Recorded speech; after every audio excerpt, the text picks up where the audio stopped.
The Ideal of Human Unity, Chapter 31. The Conditions of a Free World Union.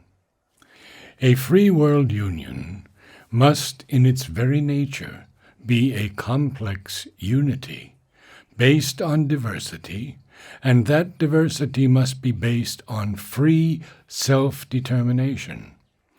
A mechanical Unitarian system would regard, in its idea, the geographical groupings of men as so many conveniences for provincial division, for the convenience of administration, much in the same spirit as the French Revolution reconstituted France with an entire disregard of old natural and historic divisions.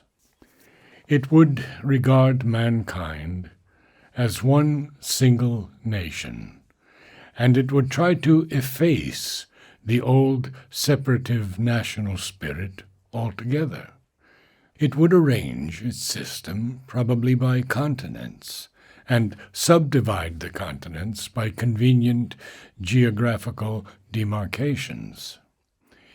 In this other quite opposite idea, the geographical, the physical principle of union would be subordinated to a psychological principle.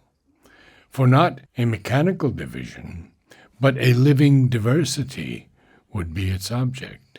If this object is to be secured, the peoples of humanity must be allowed to group themselves according to their free will and their natural affinities.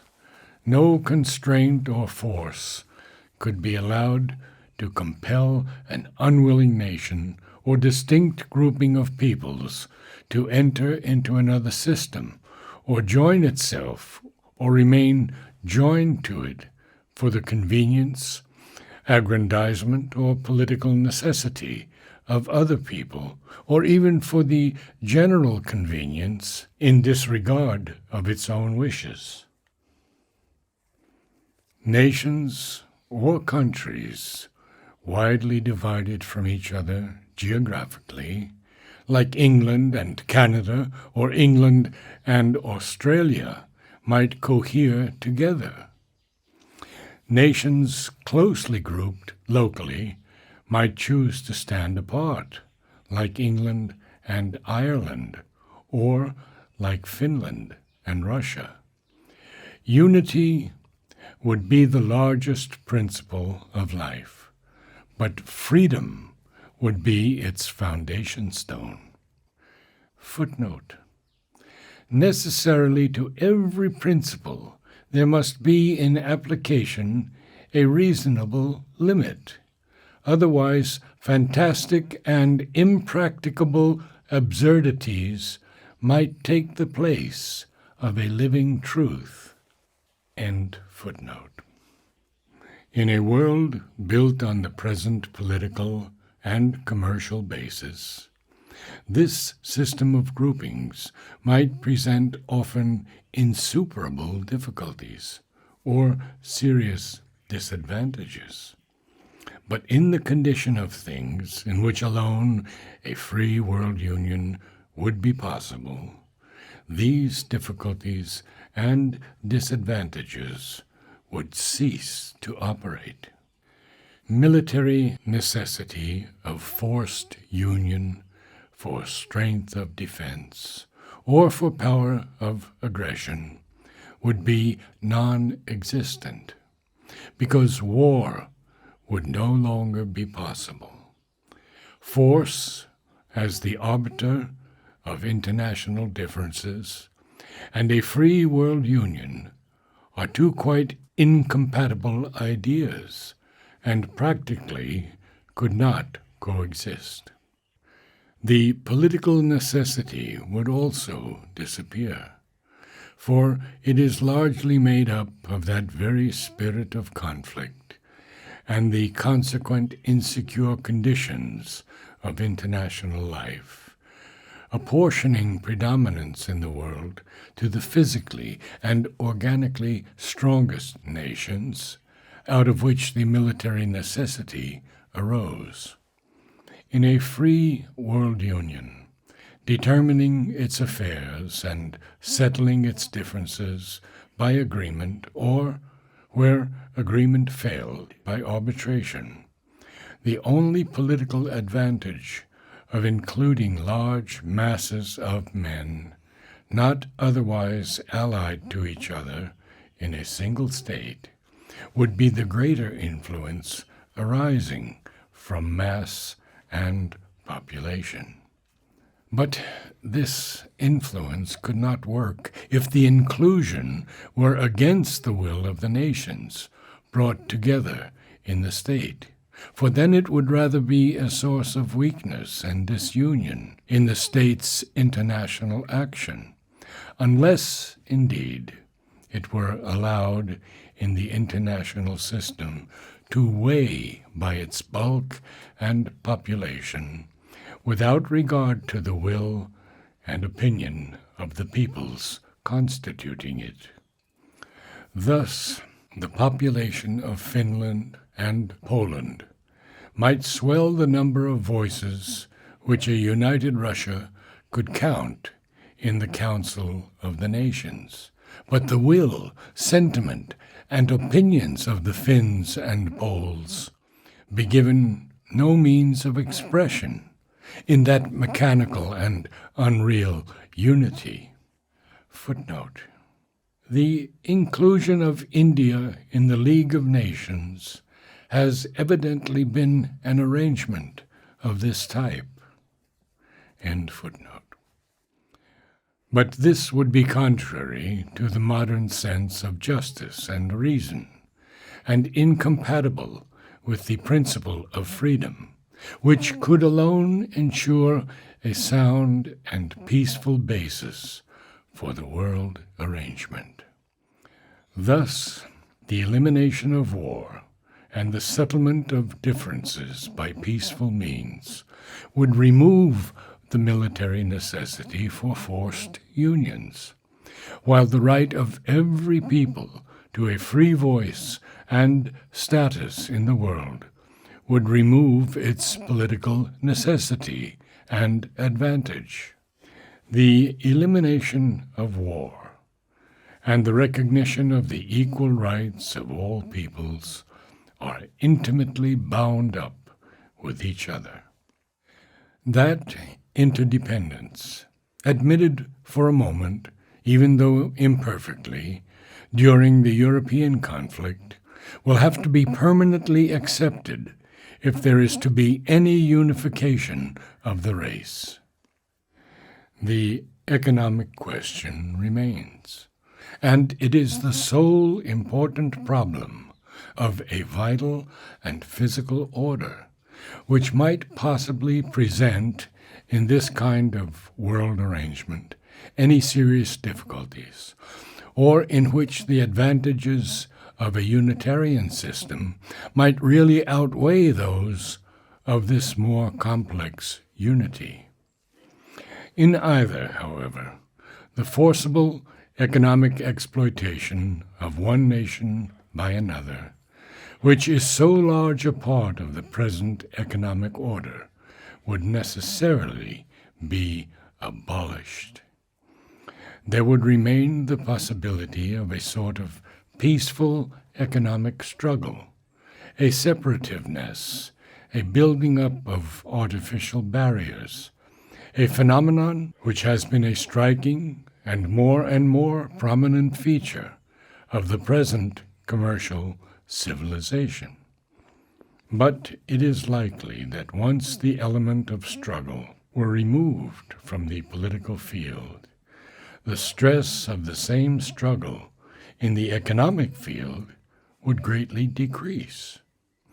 The advantages of self-sufficiency and predominance, to which political rivalry and struggle and the possibility of hostile relations now give an enormous importance, would lose much of their stringency, and the advantages of a freer give and take would become more easily visible.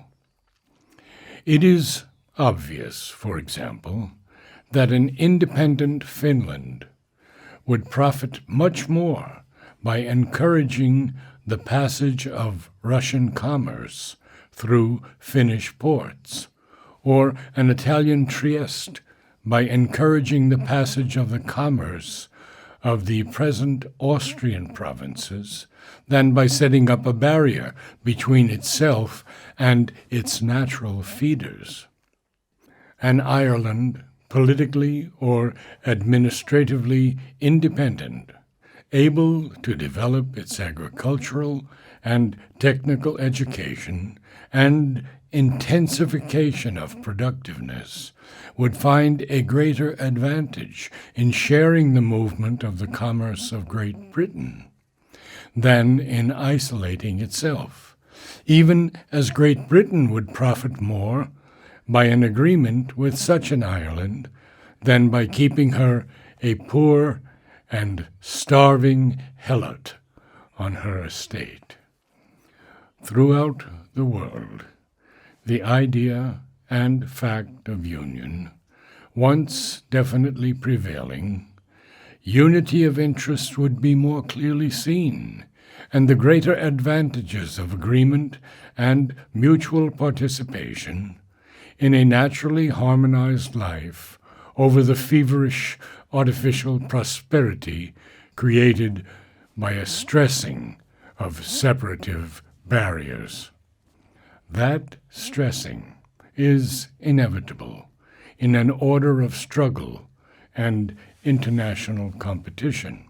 It would be seen to be prejudicial in an order of peace and union, which would make for mutual accommodation. The principle of a free world union, being that of the settlement of common affairs by common agreement, this could not be confined to the removal of political differences and the arrangement of political relations alone, but must naturally extend to economic differences and economic relations as well. To the removal of war and the recognition of the right of self-determination of the peoples, the arrangement of the economic life of the world in its new order by mutual and common agreement would have to be added as the third condition of a free union. There remains the psychological question of the advantage to the soul of humanity, to its culture, to its intellectual, moral, aesthetic, spiritual growth.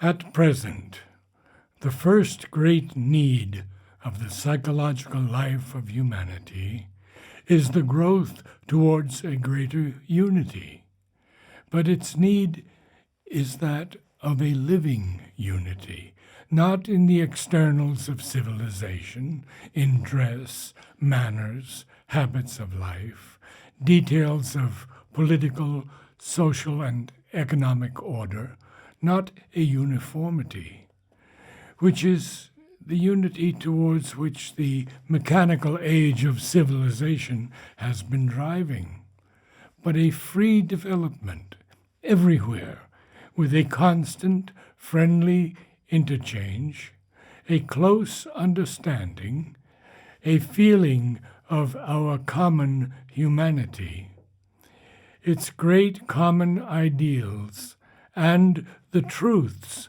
towards which it is striving, and a certain unity and correlation of effort in the united human advance.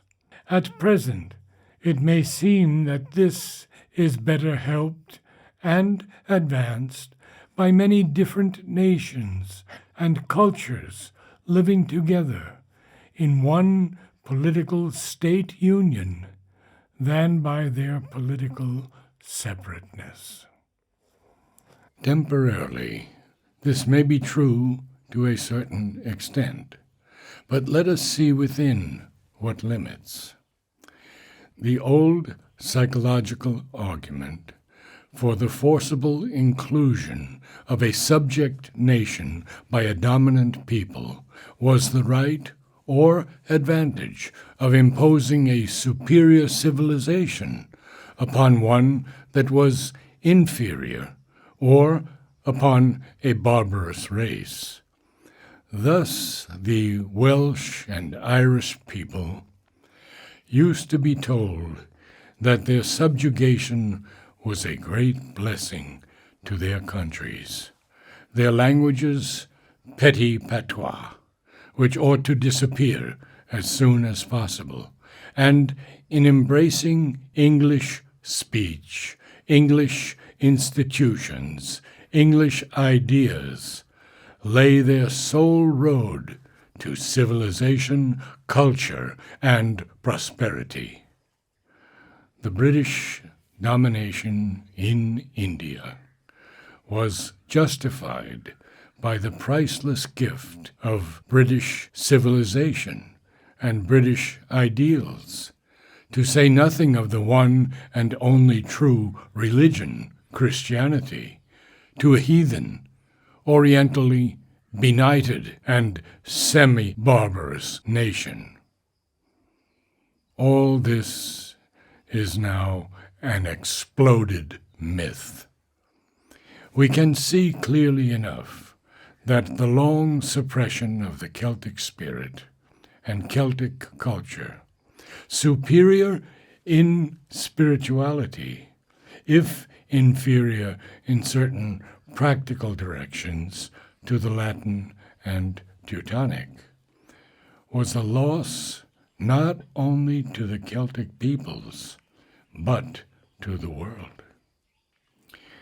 India has vehemently rejected the pretensions to superiority of British civilization, culture, and religion, while still admitting not so much the British as the modern ideals and methods in politics and in the trend to a greater social equality. And it is becoming clear now, even to the more well-informed European minds, that the Anglicization of India would have been a wrong, not only to India itself, but to humanity. Still, it may be said that, if the old principle of the association was wrong, yet the association itself leads eventually to a good result. If Ireland has lost, for the most part, its old national speech, and Wales has ceased to have a living literature, yet as a large compensation, the Celtic spirit is now reviving and putting its stamp on the English tongue, spoken by millions throughout the world. And the inclusion of the Celtic countries in the British Empire may lead to the development of an Anglo-Celtic life and culture, better for the world than the separate development of the two elements. India, by the partial possession of the English language, has been able to link herself to the life of the modern world, and to reshape her literature, life, and culture on a larger basis. And now that she is reviving her own spirit and ideals in a new mold, is producing an effect on the thought of the West, a perpetual union of the two countries, and a constant mutual interaction of their culture by this close association would be more advantageous to them and to the world than their cultural isolation from each other in a separate existence. There is a temporary apparent truth in this idea, though it is not the whole truth of the position, and we have given it full weight. In considering the claims of the imperialistic solution or line of advance on the way to unity. But even the elements of truth in it can only be admitted provided a free and equal union replaces the present abnormal, irritating, and falsifying relations. Moreover, these advantages could only be valuable as a stage towards a greater unity, in which this close association would no longer be of the same importance. For the final end is a common world culture, in which each national culture should be not merged into or fused with some other culture differing from it in principle or temperament, but evolved to its full power and could then profit to that end by all the others, as well as give its gains and influences to them, all serving by their separateness and their interaction the common aim and idea of human perfection. This would best be served not by separateness and isolation, of which there would be no danger, but yet by a certain distinctness and independence of life, not subordinated to the mechanizing force of an artificial unity. Even within the independent nation itself, there might be with advantage a tendency towards greater local freedom of development and variation, a sort of return to the vivid local and regional life of ancient Greece and India and medieval Italy. For the disadvantages of strife, political weakness, and precariousness of the nation's independence would no longer exist in a condition of things from which the old terms of physical conflict had been excluded, while all the cultural and psychological advantages might be recovered. A world secure of its peace and freedom might freely devote itself to the intensification of its real human powers of life by the full encouragement and flowering of the individual, local, regional, national mind and power in the firm frame of a united humanity. What precise form the framework might take, it is impossible to forecast and useless to speculate. Only certain now current ideas would have to be modified or abandoned. The idea of a world parliament is attractive at first sight, because the parliamentary form is that to which our minds are accustomed. But an assembly of the present Unitarian national type could not be the proper instrument of a free world union of this large and complex kind. It could only be the instrument of a Unitarian world state. The idea of a world federation, if by that be understood the Germanic or American form, would be equally inappropriate to the greater diversity and freedom of national development, which this type of world union would hold as one of its cardinal principles.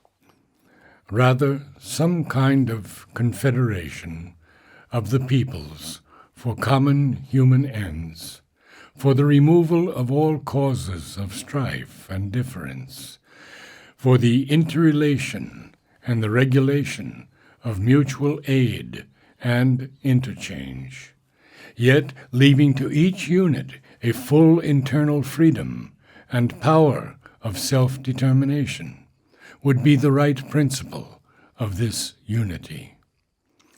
But since this is a much looser unity, what would prevent the spirit of separativeness and the causes of clash and difference from surviving in so powerful a form as to endanger the endurance of the larger principle of oneness? Even if that spirit and those causes at all allowed it to reach some kind of sufficient fulfillment? The Unitarian ideal, on the contrary, seeks to efface these opposite tendencies in their forms and even in their root cause, and by so doing would seem to ensure an enduring union. But it may be pointed out in answer that if it is by political ideas and machinery, under the pressure of the political and economic spirit, that the unity is brought about, that is to say, by the idea and experience of the material advantages, conveniences, well-being secured by unification, then the Unitarian system also could not be sure of durability.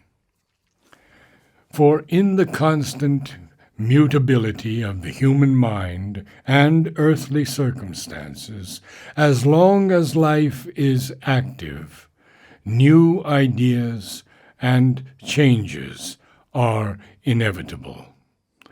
The suppressed desire to recover the lost element of variability, separateness, independent living might well take advantage of them for what would then be considered as a wholesome and necessary reaction.